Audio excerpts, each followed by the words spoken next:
Oi, Pebs! Estou aqui para gravar mais um episódio desse nosso quadro de análise de filmes que continua sem nome. Aliás, deixe sua sugestão aqui embaixo se você tiver. E vamos lá, vocês viram na thumbnail, hoje eu vou falar sobre 3 filmes que 2 deles, na verdade um deles seria assim, facilmente o top 3 da minha lista de desenhos favoritos, mas infelizmente eu precisei retirá-lo e eu vou conversar com vocês o porquê que ele não recebeu o selo de aprovação de pais ensinando a Bíblia. E os outros 2, vocês também verão. Eu acho que o terceiro, que você já olhou no thumbnail, o filme do Toy Story, eu acho que vocês não vão concordar com a minha opinião, mas ele também não é um filme que tem um selo de aprovação pais ensinando a Bíblia. E o que é esse selo? E o que... Bom, deixa eu tirar esse óculos, que agora que eu vi que tá fazendo muito reflexo, né? Bom, mas o que seria esse selo de aprovação ou desaprovação do pais ensinando a Bíblia? É uma análise que eu faço e eu verifico se esse é um filme que alimenta ou não a santidade no imaginário do seu filho. Eu falei bastante sobre isso lá no primeiro vídeo, então você pode dar uma olhada lá se você quiser.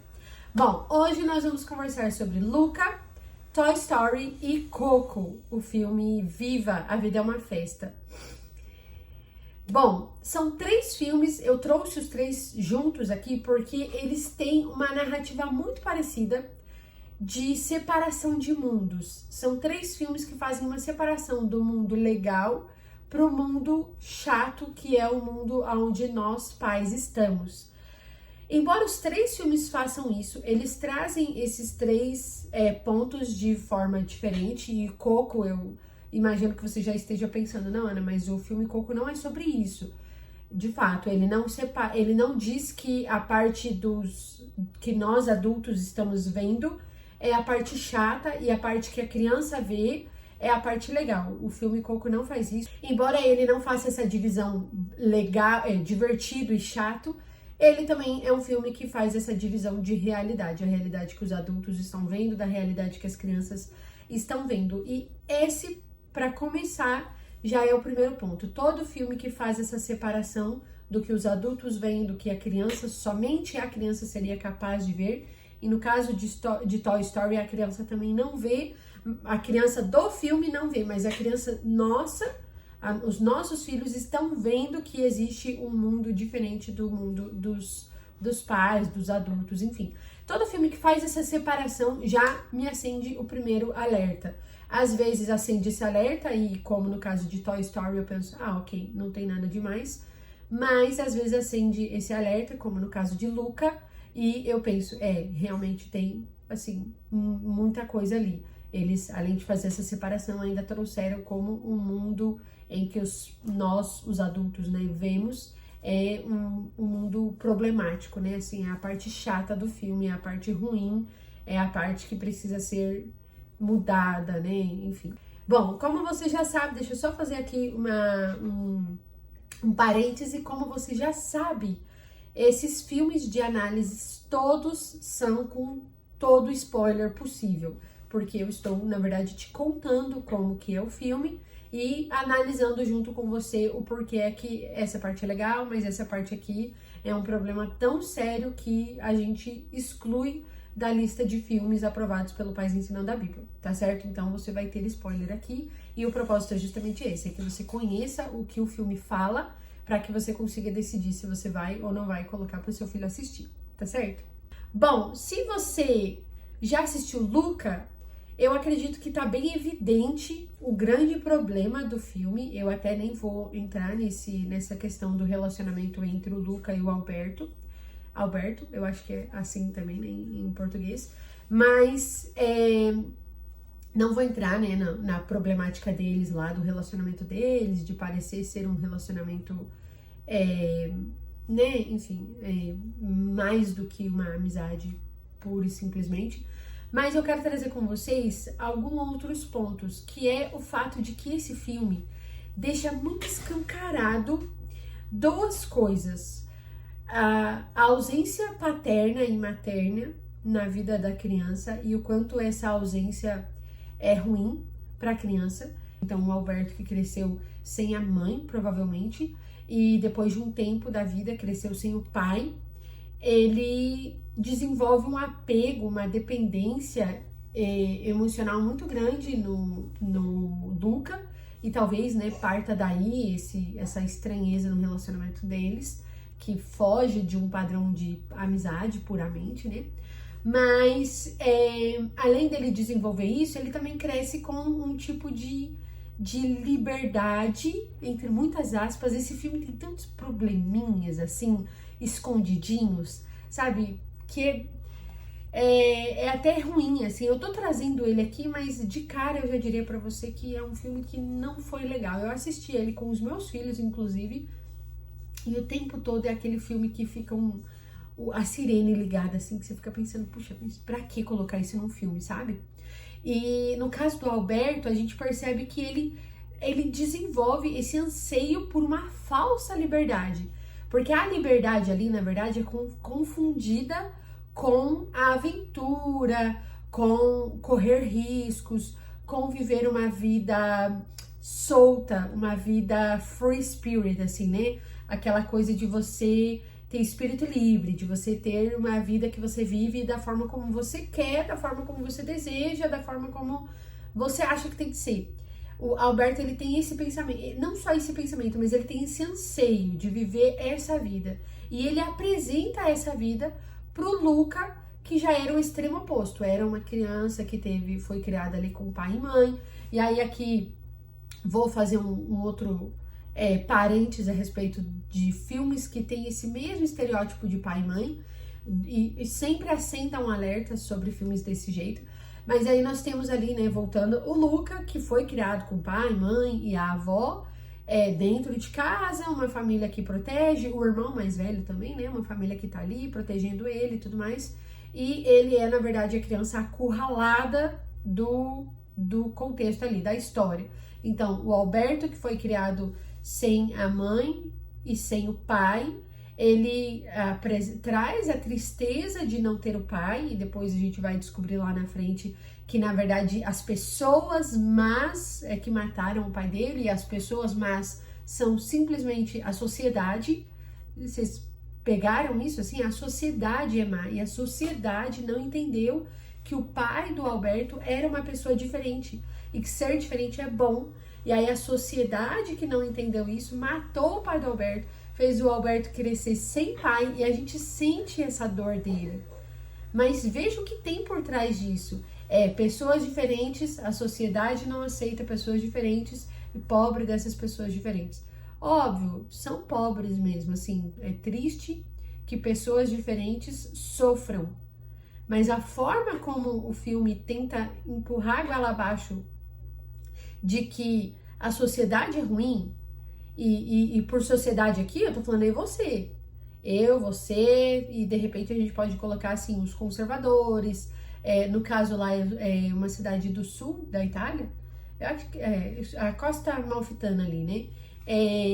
Então, assim, a tradição mesmo, eles estão colocando que pessoas que vivem aquela vida de vila, né, de vilarejo tradicional e tudo mais, que ali eles estão chamando, né, a sociedade, as pessoas, são mente fechada e tudo mais, e a mente fechada delas, primeiro, matou, literalmente, o pai do Alberto, que é um monstro marinho, e agora, né, no caso, rejeitaria também todo o universo do Luca, né, que é esse universo mutante. Na água vira um animal marinho, e na terra vira menino humano.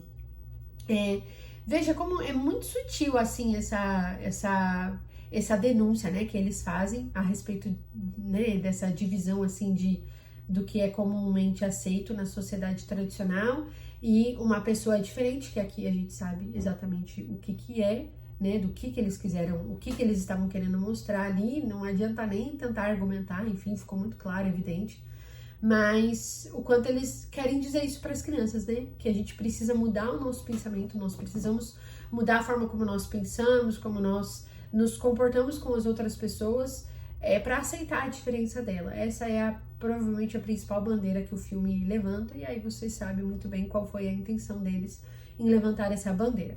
Bom, esse é o ponto do filme, esse é a grande problemática do filme, e por si só, lá no início, né, só o fato de ter essa divisão de mundos diferentes e o outro mundo ser melhor do que o mundo em que a criança está vivendo, o simples fato do filme apresentar isso logo de cara já, né, colocou para mim que não era um filme apropriado, né, para o que a gente quer construir, imaginários santos nos nossos filhos. Mas aí, além de todos esses fatores que eu falei para vocês, volto lá no parêntese dos pais, a forma que muitos filmes representam um pai e uma mãe, o funcionamento de uma casa. É muito comum os filmes apresentarem a mãe como uma pessoa careta e o pai como uma pessoa boba. Veja como distorce completamente a função de um homem, né, um pai, e uma mulher, uma mãe, numa família. O pai é apresentado como uma pessoa bobalhona, como a pessoa atrapalhada, como uma pessoa sem juízo, a pessoa que, né, assim, não sabe o que está fazendo da vida. Vai distorcer no sentido de que eles tentam colocar uma emoção que não foi dada ao homem. A mulher tende a ser mais emocional e Deus fez assim, Deus fez para que fosse assim, a mulher com a emoção tomando muito mais conta dela e o homem com a razão governando muito mais ele, e o homem sendo a pessoa de visão, a pessoa racional, a pessoa que consegue enxergar muito lá na frente. Não que a mulher tenha uma visão limitada, veja a mulher de Provérbios 31, ela enxerga, ela vê o que tem lá na frente, por isso ela não teme o que vai chegar ainda, porque ela já se preparou. Então a mulher também tem visão para frente, mas o homem ele tem, o pai, né, na verdade, ele tem uma função de visão para direção. A mulher tem visão para precaução. Percebem? A mulher é visão lá na frente para guardar. O homem é visão lá na frente para empurrar, para direcionar. E o filme, muitos filmes, tentam quebrar isso. Então tentam dar para o homem essa ideia mais protetiva e emocional, e acabam nessa tentativa de tirar a parte racional do homem, do pai, tentam dar a ele uma característica muito bobalhona. A gente vê na Peppa, no desenho da Peppa Pig, isso também, o pai é um bobalhão, assim, é um palhaço dentro de casa. E veja, eu fui criada com um pai muito engraçado, assim, uma personalidade muito engraçada. E o meu marido, o pai dos meus filhos, também tem uma personalidade muito divertida. Então ele é o parque de diversão dos nossos filhos. Eu já tendo a ser meio que mais ou menos, assim, meio que aquela pessoa que nem engraçada demais, nem brincalhona demais, nem séria demais, né? Firme demais. Tô sempre ali naquele meio. Meu marido é os extremos da casa, então ele é a pessoa com o pulso mais firme, mas é também o parque de diversão dos meninos. Tô contando isso para dizer para você que não tô dizendo aqui que é um problema o pai ser divertido. Eu acho até bom porque equilibra. Mas na tentativa de trazerem um pai divertido, eles colocam, na verdade, um pai bobo. Um pai sem pulso, sabe? Assim, sem autoridade. Isso é um problema gravíssimo. E eu, de fato, sempre descarto qualquer filme, desenho, né? Qualquer tipo de programa, até músicas, enfim, qualquer programa que apresente esse tipo de pai para as crianças. E no caso da mãe, a mesma coisa, tem uma narrativa assim da pessoa chata da família, da pessoa implicante, da pessoa mente fechada, quadrada e tudo mais, e também, né, não é o tipo de mãe que nós queremos que os nossos filhos vejam, certo? Eu acredito que você concorda comigo até esse ponto aqui. Bom, filme Luca, então, tá dentro dessa lista de 3 filmes que fazem divisão e que são divisão de mundos, né? E que são é um filme, assim, proibido, de fato, né? Um filme que a gente não assiste aqui em casa. E aí você decide se você vai assistir ou não vai assistir aí na sua casa também. Bom, vamos para o filme Coco. Ai, que tristeza colocar esse filme aqui. Eu não queria. Por quê? Viva a Vida é uma Festa é provavelmente não quero, é que tem muitos outros filmes que não são animação, que não são filmes para criança, que também tem uma trilha sonora muito boa. Mas Viva, eu arrisco a dizer que, tirando os clássicos da Disney, Viva é o filme, a animação e talvez o filme mesmo, na categoria assim, filme de modo geral, com a melhor trilha sonora dos últimos tempos, dos últimos 10 anos. Arrisco a dizer isso. E porque é o filme com a melhor trilha sonora. E é uma trilha sonora maravilhosa. Maravilhosa. Quem assiste esse filme e não sai cantando Lembre de Mim? Quem assiste esse filme e não sai cantando Um Pouco Louco? Voltei? Bom, esse é o filme com a melhor trilha sonora. E porque é o filme com a melhor trilha sonora, é muito difícil não gostar dele. É muito difícil olhar para o filme e não achar ele incrível. E também a narrativa, a história por trás do filme é lindíssima. A forma como eles valorizam, muito diferente, né, do Luca, a forma como eles valorizam a família. É assim, a mensagem principal, a família importa mais do que a tua sede de correr atrás do seu sonho. Veja, olha que narrativa maravilhosa. É um filme muito bom, ele é muito lindo, a narrativa é muito linda. A trilha sonora é muito linda, mas o fator cultural aqui pega bastante. Por que pega bastante? Por que eu que tendo a não...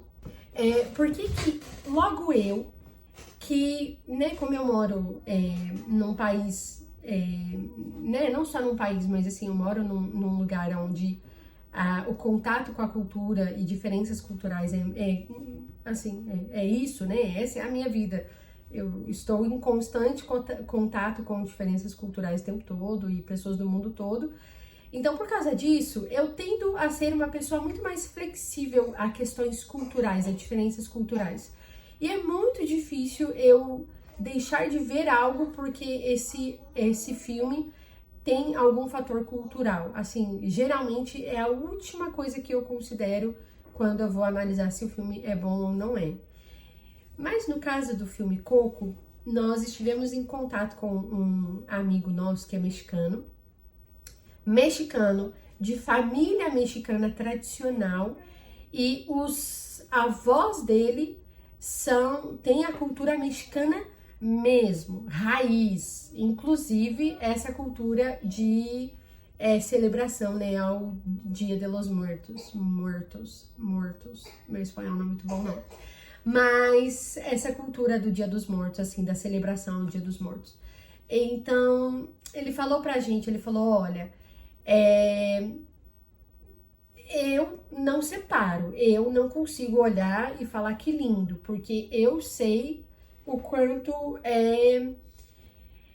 é uma cultura que realmente celebra o morto como se ele tivesse ali mesmo, assim, como se a alma dele de fato dependesse. Tem um pouquinho de catolicismo nisso, né, assim, aquele conceito da existência do purgatório, por exemplo, que nós protestantes não acreditamos. E aí, se você não é protestante, talvez você escute isso que eu tô te falando e para você não tenha o mesmo tipo de problemática, né, assim, o mesmo peso que tem para um protestante. E como eu sou protestante, né, e o pai ensinando a Bíblia é protestante, então não tem como eu separar, sabe? Não tem como eu falar para vocês que nós pregamos para os nossos filhos que o Deus da Bíblia é um Deus de vida e é um Deus que celebra a vida, se eu falo pra você que tá tudo bem você permitir que o seu filho continue assistindo um filme, que o filme é celebração a pessoas que já morreram. E as pessoas que já morreram é quem vão ensinar pro Miguel o valor da família que tá viva. E essa questão da gente olhar pra morte como sendo a principal coisa que nos faz refletir como nós vivemos, também é uma questão que, assim, tende a ser antibíblica, sabe? Não é a morte que traz sentido à vida, mas é a ressurreição de Deus e a promessa da eternidade, porque nós vivemos a eternidade já, Se você crê em Jesus, se você aceitou Jesus como seu único e suficiente Salvador e você recebeu a salvação, então você já vive a eternidade. Ainda que o nosso corpo padeça e padeça a morte, mas a nossa alma é eterna, nós olhamos para a eternidade, o nosso espírito anseia em viver lá na eternidade com Cristo. Então, o que dá sentido para a nossa vida, o que dita a forma como nós vamos viver, não é o fato de existir a morte, mas é o fato de que existe a ressurreição, de que Cristo venceu a morte, ressuscitou e hoje nós temos vida e vida eterna. Entendem? E aí, por causa... Veja, olha só o caminho que a gente está indo, mas muitas vezes ensinar a Bíblia para os nossos filhos exige que nós façamos esse caminho, exige que nós sejamos muito, como é que fala assim, não é rigoroso, mas primoroso, tá certo essa palavra? Assim, você cuidar de coisinha, de uma coisa muito minuciosa, uma coisinha muito pequenininha e você colocar uma lupa, uma importância enorme em algo que é pequenininho, mas aquele pequenininho ali é a verdade que nós estamos pregando para os nossos filhos. E todo grande, embora seja muito legal, muito lindo e tudo mais, como eu acabei de falar, as cores do filme são legais, o contraste do filme foi muito bem feito, o quanto as cores com bastante saturação e vivas contrastam muito bem no cenário preto. Assim, o filme, puxa vida, assim, se não fosse esse negocinho pequenininho aqui, eu não teria nada para reclamar. Mas esse negocinho pequenininho aqui é a verdade. E a verdade precisa ser exaltada na nossa casa, ainda que ela seja o 1%, sabe? Ainda que a gente diga assim, ó, o filme todo é legal, mas isso aqui não condiz com o que a gente está ensinando. Então, isso aqui deveria importar muito mais do que o filme todo legal. Ai, que ruim, né? Essa é a parte dura de você ser fiel ao teu desejo de ensinar a Bíblia para o seu filho. E como você sabe, esse canal aqui, eu te ensino como ensinar a Bíblia para o seu filho na vida, no dia a dia, conforme Deuteronômios 6 vai falar. E eu tô o tempo todo olhando para cá porque eu tenho meus livros, as minhas Bíblias aqui. Então é isso, a palavra de Deus em Deuteronômio 6, ela vai falar para você ensinar a Bíblia para o seu filho na vida, no cotidiano. Quando você estiver sentado ensinando, mas também quando você estiver andando pelo caminho, quando você estiver indo deitar, quando você estiver levantando, quando você estiver fazendo as tarefas do dia a dia, naquilo que você professa, né? Quando a Bíblia fala, no que você escreve na porta, né? Aquilo que você professa para fora, aquilo que você mantém perto de você, grudado, né? Na tua testa, amarrado na tua mão. Veja, a Bíblia está falando de você viver a Bíblia e você ensinar a Bíblia para o seu filho com a sua vida. Então, os filmes que você escolhe para o seu filho também fazem parte desse ensino da Bíblia. E, de novo, eu volto a dizer, é triste, né, que o fator cultural importe tanto nesse filme. Mas se eu não fosse protestante... Ai, olha só a confissão que eu vou fazer na internet. Mas se eu não fosse protestante, eu diria pra você facilmente que Coco é o meu filme preferido. Facilmente, porque aquele filme é muito bom. E com frequência eu fico cantarolando. E às vezes, e é muito engraçado, assim, porque esse amigo, né, rapidinho, esse amigo mexicano que eu comentei, ele é amigo do meu marido, na verdade. E ele fala com o meu marido, e aí meu marido veio falar comigo. Mas, né, então assim, é uma conversa que eu tenho com meu marido, assim, e volta e meia eu volto nesse assunto. Ai, eu tô cantarolando, né, era isso que eu ia dizer. Às vezes eu tô cantarolando a música, me dá vontade de assistir sem meus filhos, porque aí eu consigo separar, né, uma questão da outra. E aí várias vezes eu tenho vontade de assistir sem os meus filhos, porque o filme é muito bom. E... né, mas aí eu penso, ok, essa não é a verdade que eu tô querendo trazer pra minha casa. E, né, trazer verdades para nossa casa exigem que a gente abra mão de coisas que parecem listas, né, mas que não convém. Ai, que coisa. Ok, para encerrar, eu quero falar com vocês sobre o filme Toy Story, que também tá junto aqui nesse combo. Eu poderia, claro, gravar vídeos separados, mas como os três têm essa narrativa da separação de mundos, eu decidi trazer Toy Story aqui já, e aí eu já falo desse filme, já elimino também esse filme, né, aqui da lista de filmes que eu preciso fazer revisão pra vocês. Bom, Toy Story, eu nem vou falar muito do roteiro do filme, porque é um filme que todo mundo conhece, né? Mas é um filme que, qual é o problema dele? Qual é assim, se não fosse isso, eu deixaria os meus filhos assistirem. O problema do filme Toy Story é que ele tem muita narrativa adulta dentro do filme. Não sei se você sabe, mas existe uma técnica na construção do roteiro dos filmes para crianças que implica em você adicionar narrativas adultas, você adicionar, não é narrativa, como chama isso? Você adicionar linguagem adulta a um filme infantil para atrair os pais que estão levando os filmes para os filhos para o cinema ou, né, estão sentados ali assistindo o filme com os seus filhos.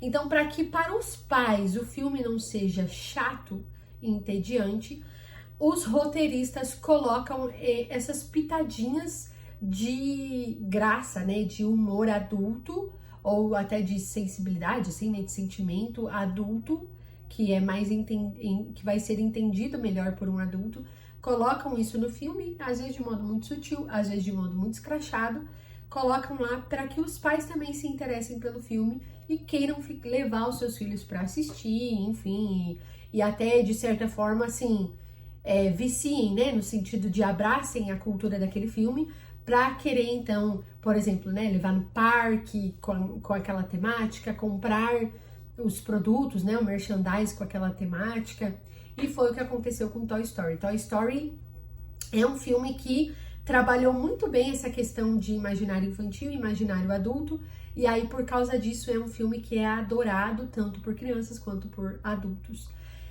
E aí que muitos filmes fazem isso de modo sutil e às vezes até nem é um problema a forma como os filmes fazem, mas o Toy Story tem uma narrativa tão adulta, se você olhar pelo o interesse do Woody pela... como é o nome dela?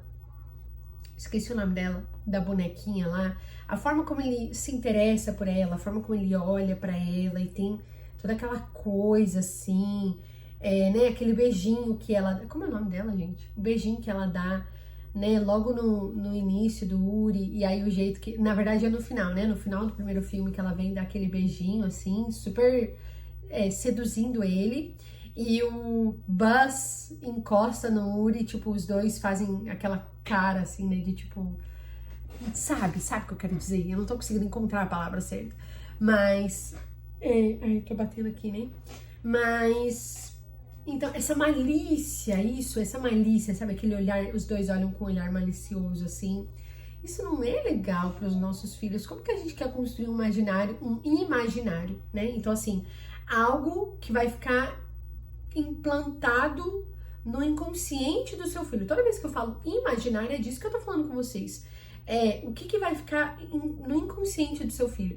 Como que você quer que o inconsciente do seu filho seja santo se você permite que ele tenha contato com coisas que são maliciosas nas entrelinhas? Entende qual é o ponto?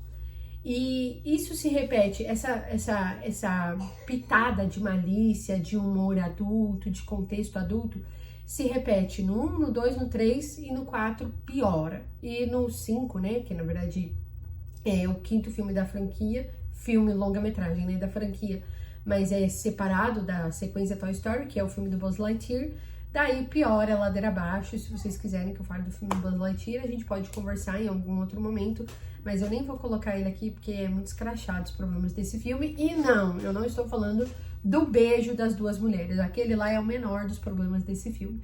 Eu acho até que eu comentei sobre esse filme no primeiro vídeo desse quadro aqui do canal de análise de filmes.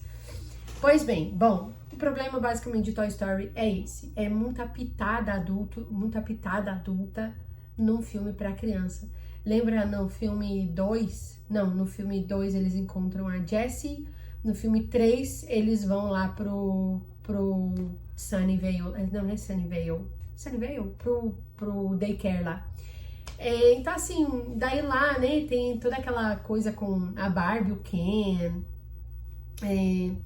Enfim, assim, eu não tenho problemas com o filme ter vilão, com o filme ter alguns filmes, Mario, por exemplo, né? Eu posso fazer uma análise do filme Mario, gosto, tá? É um filme que eu gosto, mas Mario, por exemplo, tem essa pitada de terror. Alguns filmes também têm essa estratégia no roteiro de colocar uma pitada de terror, terror mesmo, suspense, cenas fortes, terror para criança, e aí logo em seguida uma cena engraçada para que a criança se prenda mesmo no filme, né? E aqui nem tô falando, nossa, demônio e tudo mais. Influência maligna, não é disso que eu tô falando, mas eu tô falando de técnica mesmo, técnica real do cinema, do teatro, da criação de roteiro, de você fazer esse balanço, de mexer com as emoções para captar a atenção do seu, da pessoa que você quer.